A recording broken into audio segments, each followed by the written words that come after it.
Hey guys, this is Jake at Canadian Cutting Edge. Today we're taking a look at this knife by QSP. It's my very first QSP knife, so we'll see what it's about. Made in China, just like almost everything else I review.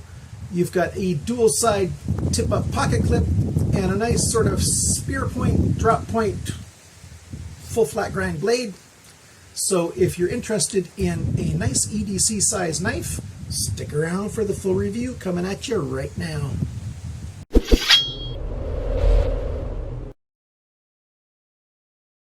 Okay, so I've moved inside. I'm in my parents' garage. So if it sounds a little hollow and echoey in here, that's the best I can do. It's so windy outside, I just couldn't do this outside. So let's take a good close look at this knife.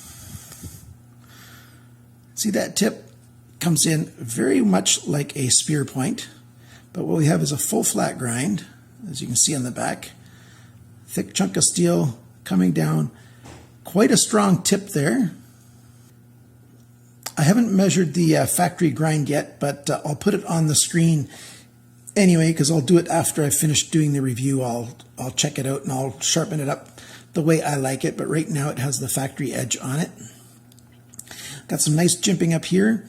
This is 440C steel, and I like how they put it in a nice small print right there between the thumb stud and the handle of the knife. And then on the other side, all they have is this QSP logo with flames on it. I'm not sure what QSP stands for. Thumb studs are a nice size, nice grip, a nice stepped texture right there. The thin G10 on here, you can get it in this green. Let's see if I can get it to focus again now. I can get it in this, you can get it in this green, you can get it in black. And for your lady friends or other guys that like pink, you can get it in pink. Isn't it amazing how like 150 years ago, pink was a boy color and blue was a girl color and they flipped it around? I'm not sure of the exact date, but not that many years ago actually. Pocket clip is tip up, right or left. Oh, I just heard the water softener turn on, so hopefully that noise isn't going to annoy too much. We've got a nice elongated lanyard hole right there. That works good for 550 paracord. You can get that through there quite easily. Open pillar construction. You got that nice hourglass shape. Liners are not skeletonized. Here, let me show you a picture of the knife taken apart so you can see. For washers, we have phosphor bronze washers on both sides and a very thin Teflon washer on either side as well.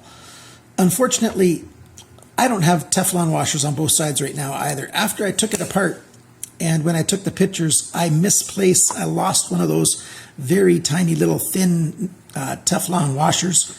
So now it's running on phosphor bronze on one side and phosphor bronze and Teflon on the other side. The action is still quite good for opening it, and it's not hard to close either, but it doesn't have that slide action where you give it a nice shake and it just slides closed. It doesn't do that, but hey, for a budget EDC, that's kind of overrated to expect that anyways. But good action on it. Because it was well centered, but because I lost that washer, it's not well centered when I close right now. So do forgive this because that's my own fault for misplacing that washer. It was fairly close to centered when it closed. Nice lockup, no blade play, side to side, up and down, you know, very good. Lockup is exactly where I want a brand new knife to be when I get it. Other than that, it's a nice simple texture on here. I call this sort of a candy bar shape where the spine of the handle and the belly of the handle are just sort of perpendicular, you know, candy bar style knife. We've got a nice, you know, odd angle here. That helps give it a little bit of character. And I like what they did with the lanyard hole. 3 little, lines milled in here. Just little things to give it just a little bit extra something, a little bit of character. It fits really well in the hand. My hands are large. They border on extra large. That's about 9 or 10, actually 10 or 11 on the European men's glove size scale. So you can see a little bit about how big the knife is compared to my beefy hands. Well, my fingers aren't that beefy, but my hands are pretty good size. And we've got a very small sharpener's choil there. That's one thing I wish was a little bit larger.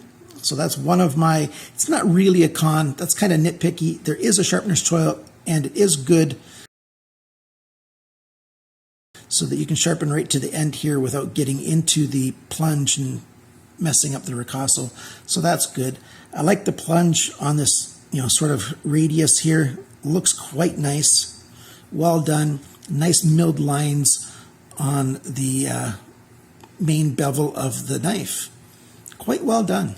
Very useful EDC style tip here. This blade with this belly here and that tip being strong, very, very useful. This is an EDC kind of, it's designed for EDC. It really is. It's just ready to go to work. There's no jimping anywhere except for on the thumb rest here on the blade. There's none needed by the release for the thumb lock. And, just good action. Good little knife. Easy to deploy the blade. I hurt my hand yesterday, so I'm not that good with flipping it out with my left hand right now. My arthritis is quite acting up. But there you go. And, being right and left, very handy knife. There's an awful lot going for it. 440C steel is, it's not a premium steel by any stretch of the imagination, but it is a good quality budget steel. Rockwell around 58 on that. Quite good. So let's now talk about the dimensions of everything. Cutting edge and blade length are pretty much the same. 8 centimeters, 3.15 inches. The blade thickness is 2.9 millimeters, 0.114 inches. The blade depth is 2.14 centimeters, that's 0.842 inches. The thickness of the edge behind the grind, about an inch from the end here, so right about where my fingernail is right now, 0.56 millimeters, that's 0.022 inches. Very good for an EDC knife on a brand new blade. This table rocks a bit, so sorry about that distraction when that happens. And the handle. Handle length is 10.26 centimeters, that's just over 4 inches. The grip area, so between my thumbnails basically, is 8.89 centimeters, 3.5 inches. The handle thickness, not counting the pocket clip, is 1.28 centimeters, 0.502 of an inch. So half an inch basically exactly, well almost, not exactly.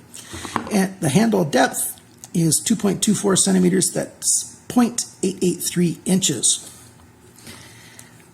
Oops, I forgot to measure the total length. I'll put the total length of the knife on the screen right here. The weight of the knife is 90 grams, 3.15 ounces.